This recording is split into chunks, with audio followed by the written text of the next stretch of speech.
You're listening to the Divorce and Your Money Show, the #1 show on iTunes that discusses financial issues in divorce. I'm your host, Sean Lehman, MBA and certified divorce financial analyst, and author of the book, Divorce and Your Money, the No-Nonsense Guide. Today, I have an interview that is primarily for the women listening. I like to share and expose you to resources that can help you, that you might not know about, particularly when it's the case that you might feel alone and you might think that you're the only one going through this experience. Well, today I interview Vikki Stark. She is a family therapist and author of 2 books that we'll get into in the interview. But most importantly is she is the best expert in the world when it comes to something called abandoned wife syndrome. And what that is, it's very common for husbands to just disappear. Where one day you think your marriage is ticking along and all of a sudden your husband blurts out, this isn't working anymore, and he leaves. And this happened directly to Vikki, and she has dedicated the last 10 years of her life to studying the subject and helping women through the abandoned wives syndrome. And she has lots of resources, and we'll get into what happens, what the common symptoms are, and importantly, what to do if you find yourself in a position where your husband has disappeared. So I'll leave the rest to Vikki to explain to you, but this is an episode that you do not want to miss.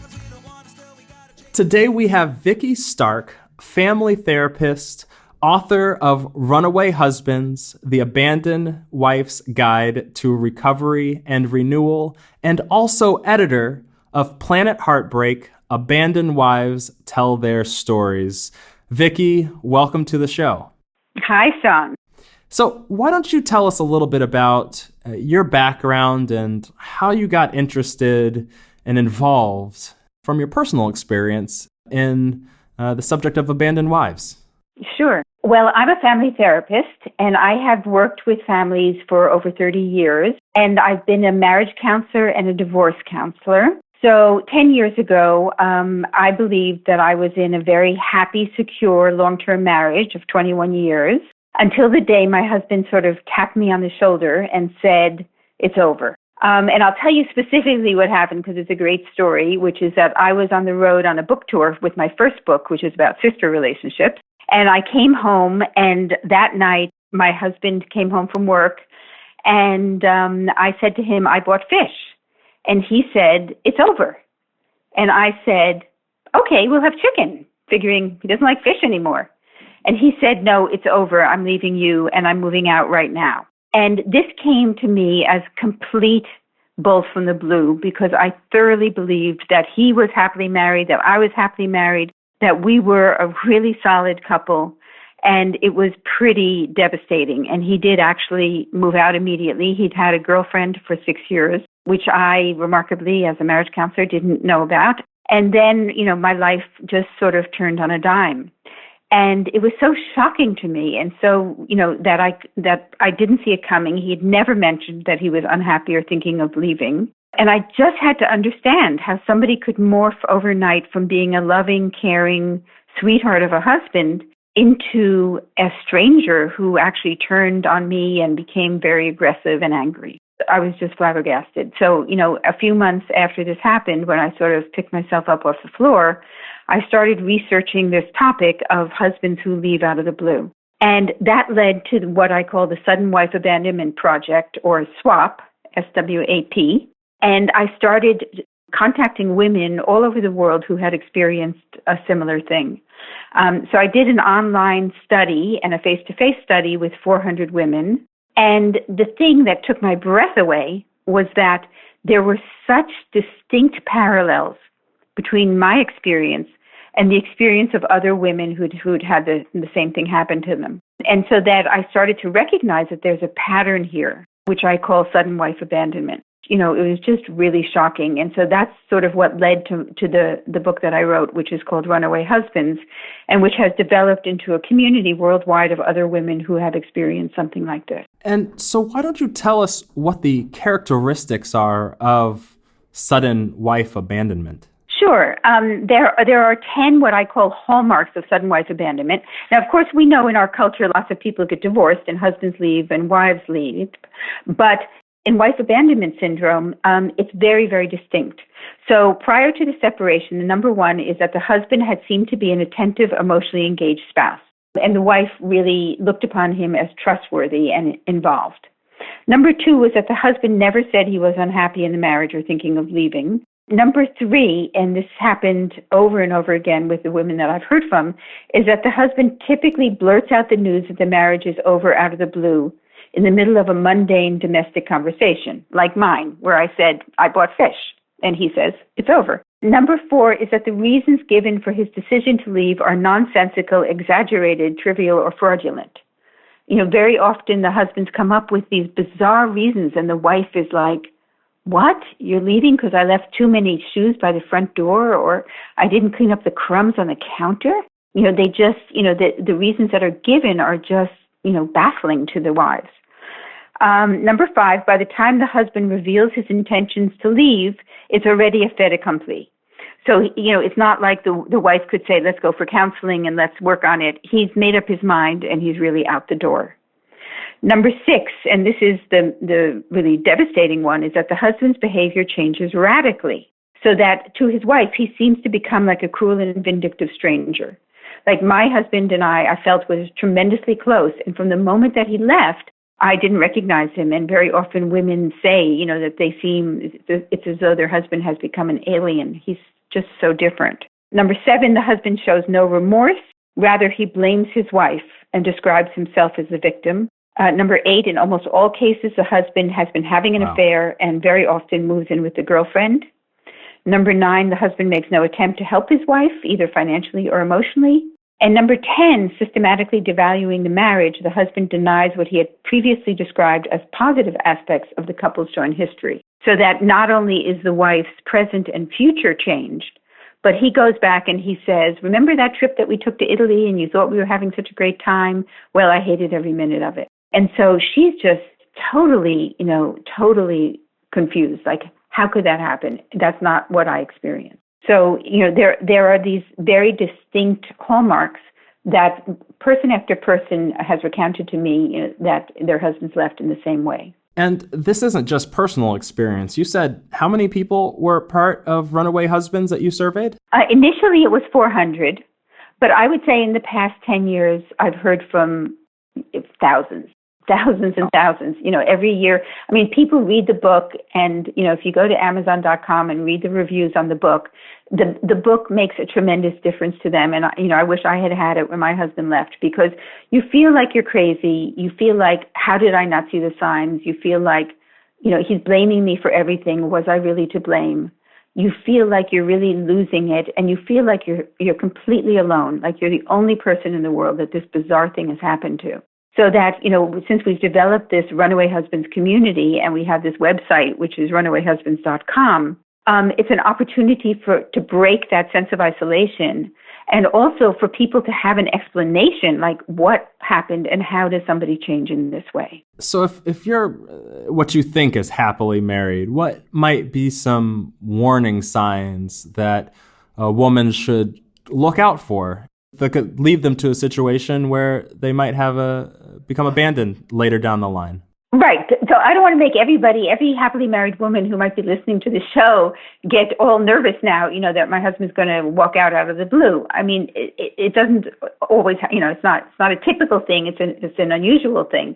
But if I look back to my own marriage, there are certain signs that perhaps, even though your husband's not telling you that he's thinking of leaving, that things are changing. So some of the signs are, does he suddenly seem unhappy with his life, even if his complaints are not about the marriage? So if suddenly he hates his job and he's just miserable about his job, do you notice a personality change? Does he not seem like himself? Is he withdrawn and suddenly irritable and sort of barking at you or barking at the kids?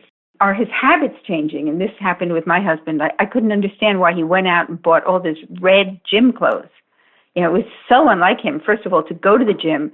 Second of all, to wear like red clothes. I mean, it was really bizarre. Is he dyeing his hair? Is he getting a tattoo? Did he buy an expensive car? Those are sort of some of the many sort of tip-offs that something might be changing. And this is the big one. Do his values seem to be in flux? Is he adopting ideas that he used to belittle or belittling things he used to value? So he used to say, I would never do such and such a thing. And now he's saying, that's an important thing. And I would always do this thing. And what that means is that he's rebuilding his identity with this other, with the other woman, because there's almost always another woman on the scene. And that's sort of shifting his value system. Is he taking mysterious business trips or disappearing for periods of time? And has he frequently started to mention some woman at work telling you about her in an innocent way? And often the men who are in our Runaway Husbands community work in careers in which they're in positions of power or authority, such as professors or pastors or business executives, where they might come in contact with young women who look up to them. So, those are a bunch of signs. Even if you see those signs, it doesn't mean that your husband's thinking of leaving. But if you put them all together, that they're pretty common for the women who have experienced wife abandonment.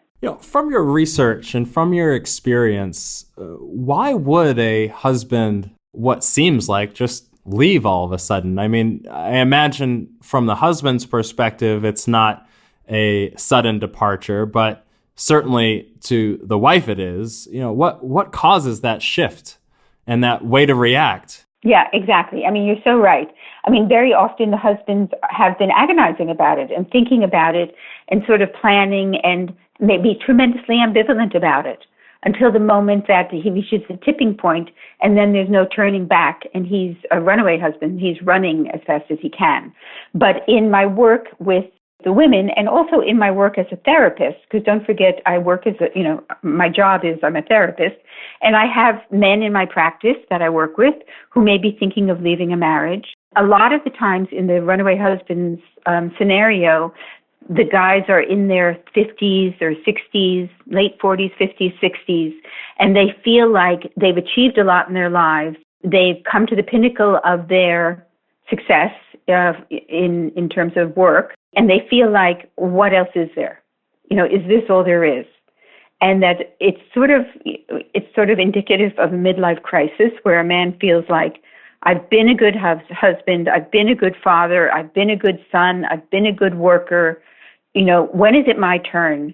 This is my time. When do I get to be James Bond?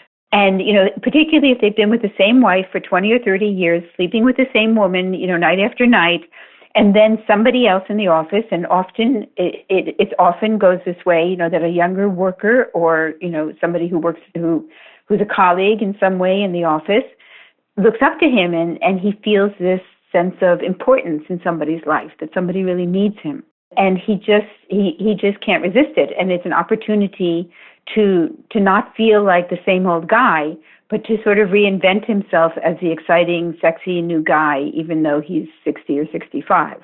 And I understand why, it's pretty irresistible for a lot of men to want to feel as though they have another opportunity to live life again. Because a lot of times men say that, that the other woman makes them feel alive. And that's, very often the wife is very looking forward to the retirement, and we're going to sit at home and we're going to travel and it'll be stable and it'll be great. And to the husband, that sounds like, shoot me now. That sounds like the worst thing. So the opportunity of having a younger woman in his life, and they're not always, but they're often the younger woman, is a new beginning for the man. I think that's a very well explained answer to some of the psychology behind a man leaving. And, if you're a wife and your husband one day walks out, so what do you do? What's your next steps from there? You have to maybe get a divorce, or at least you're separated, you have a life to live, but kind of walk us through the process from that day and the next things that you should do. Okay. Well, what I want to do is I want to roll back the tape 10 years before he leaves. Mm-hmm. Because I'm on a mission, and the mission is for women to have a life of their own, even if they're going to be a stay-at-home mom. For those women who have a career, like for myself, when my husband left, I had an identity. I had a career, I had a business, I'd already written a book. And so although it was really devastating for me, I had another identity apart from the marriage. But for a lot of women who've really centered their lives around the husband and the family, and even, if they're not working or they're not involved in other activities or volunteer activities or whatever it is, then the day he walks out the door, there's a vacuum. There's a tremendous vacuum there, and they become really lost because they don't have other anchors in their lives. So I'm really, on a sort of a bit of a mission to really encourage women. I mean, typically men have jobs, but sometimes women don't, to have other things in their lives that can fill up their lives, if the husband leaves or even if the husband doesn't leave. But it's a very important thing for women to have an identity apart from the family. And so that the day that the husband leaves, she can then, somehow turn to the other pieces in her life and start to rebuild her life. Now, as we know, Sean, like everything in life, there are pluses and minuses. Sometimes even really negative things like getting cancer or your husband leaving is an opportunity to look at your life in a different way and to develop a philosophy of life that will strengthen you. So what I like to say is that we want to turn the crisis of abandonment into a springboard for change. And that a lot of the women who I've heard from in the past 10 years have used this, after they scrape themselves up off the floor, have used this as an opportunity to go back to school or to learn something new or to move to some place that they've always wanted, where they've always wanted to live, or they have a certain kind of freedom to build their lives in various ways. And the example for me is that even though, I had my career and all that, a few months after my husband left, I joined a woman's barbershop chorus.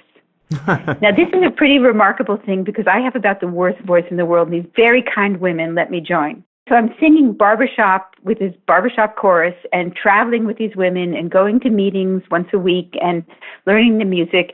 And if I'd been married, my husband who was, a sort of a snobby intellectual, would never have agreed to me he would totally have looked down on it. I could have done what I wanted. He didn't control me, but I probably wouldn't have done it. And the barbershop chorus was a tremendous plus in my life. It was really a great experience and very positive.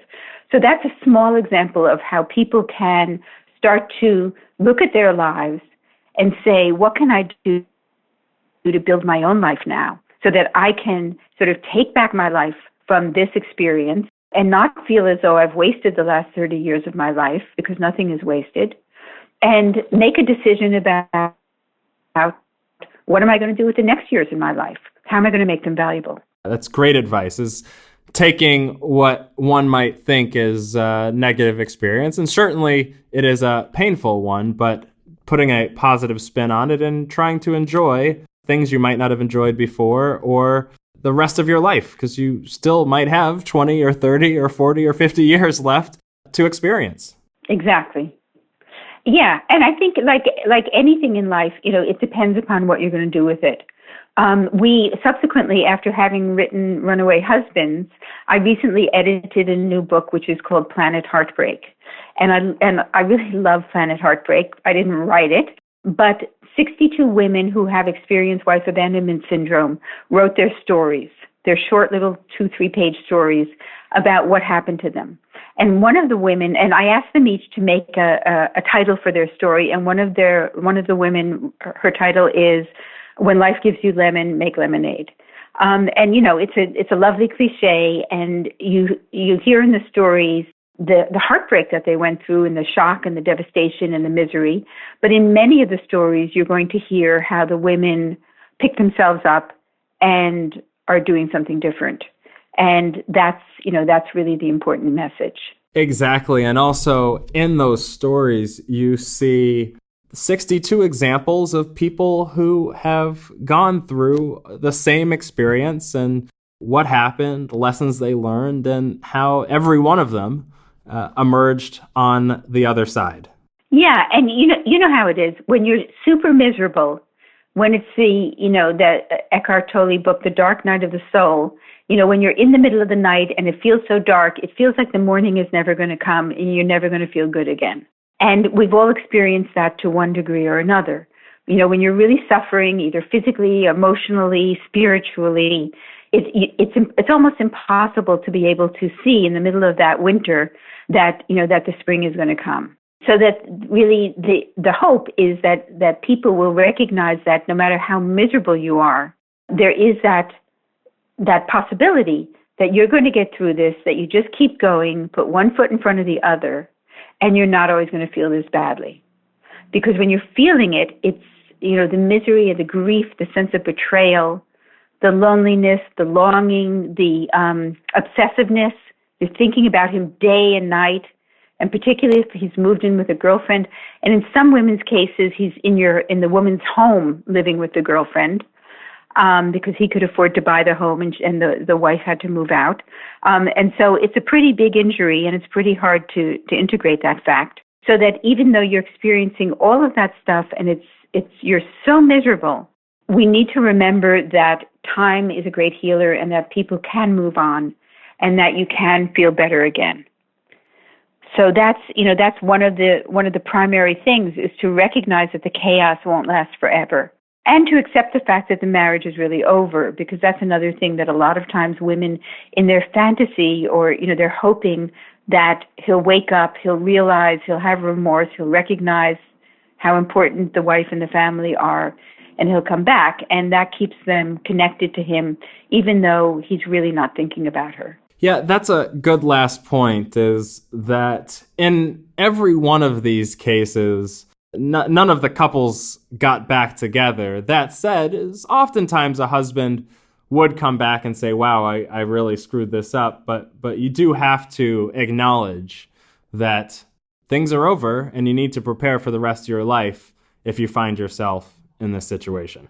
Yeah, that's really true. I mean, I think in classic wife abandonment syndrome, if all of those criteria that I read to you in the beginning, the 10 criteria, are met, it's highly unlikely that the guy is going to turn around.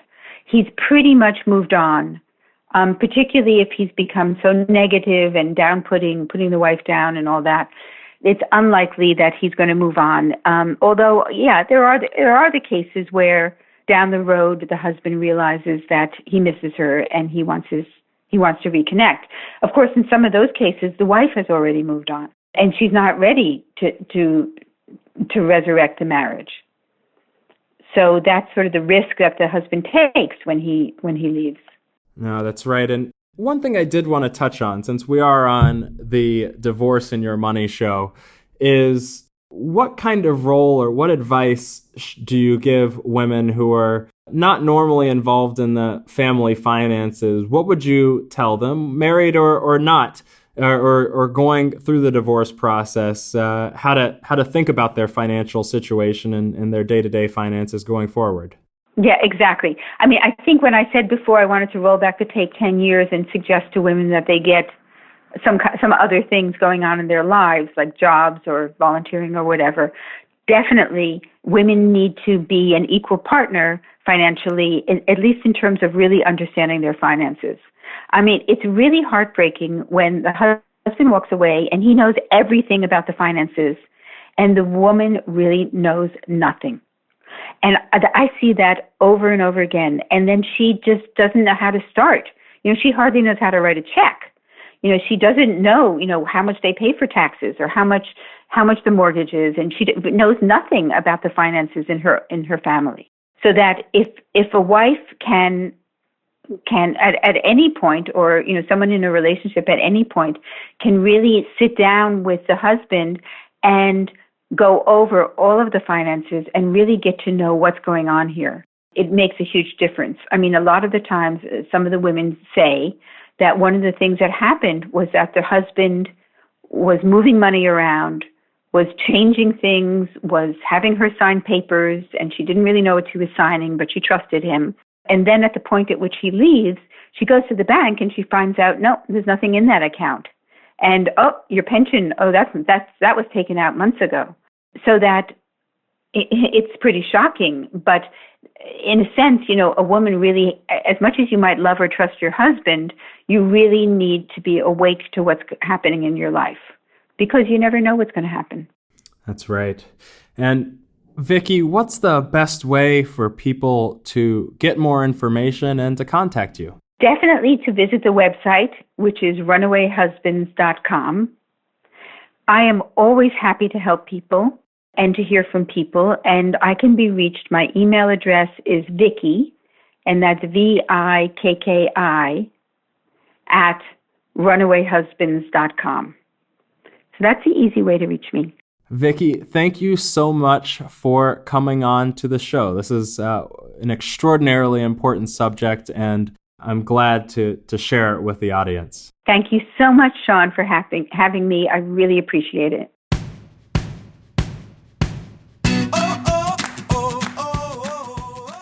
That was Vikki Stark. Be sure to check out her 2 books, Runaway Husbands, The Abandoned Wife's Guide to Recovery and Renewal. That is a great book that just gives you an overview of everything that we talked about. And then also her latest book that just came out in October called Planet Heartbreak, Abandoned Wives Tell Their Stories. It's a great book with stories from people who have gone through the same thing. The links to everything that we mentioned are in the show notes, as well as if you go to divorceandyourmoney.com, you'll see a full transcription to the episode and links to everything that we talked about. And before you go, I want to make sure you don't miss some very important resources. You just visit our website at divorceandyourmoney.com, and the first thing you should do is make sure you join the community and sign up for the newsletter. You just toss in your email, and I will be sending you a set of resources that are very, very helpful. And there's also some freebies and lots of information you will not find anywhere else. I don't post it on my website, and I don't post it anywhere publicly. Only the people who subscribe to the email get it. The second thing is you should consider getting my book. It's Divorce and Your Money, the No-Nonsense Guide. It's available on Amazon, and it walks you through all the key information that you need to know. It has lots of helpful checklists and financial information. It gives you a general overview of the whole divorce process. And for those of you who want personalized attention, you want to before you sign that settlement, you want to make sure it's a good deal for you, or maybe you're trying to figure out if it's really worth it for you to keep the house. Maybe you're emotionally attached to it, but you don't know if financially you can afford it. Or maybe you haven't even hired an attorney yet, and you want to figure out what your options are and what the best issues are and things to think about for you. We can do that in a coaching session. All you do is you click on the coaching tab, fill out a short form, and we will start with a complimentary call just to see if I can help you directly. Finally, if you haven't already, subscribe to the show on iTunes or your favorite podcast player and leave a review. It takes 2 seconds on iTunes. Just click on the reviews tab, and it's very helpful for other people to find this information. And of course, share it with a friend. If you know someone else who could need this information, who might be thinking about divorce or is already in the process, it's greatly appreciated if you share it. I'm your host, Sean Lehman, MBA and Certified Divorce Financial Analyst. Thank you for listening.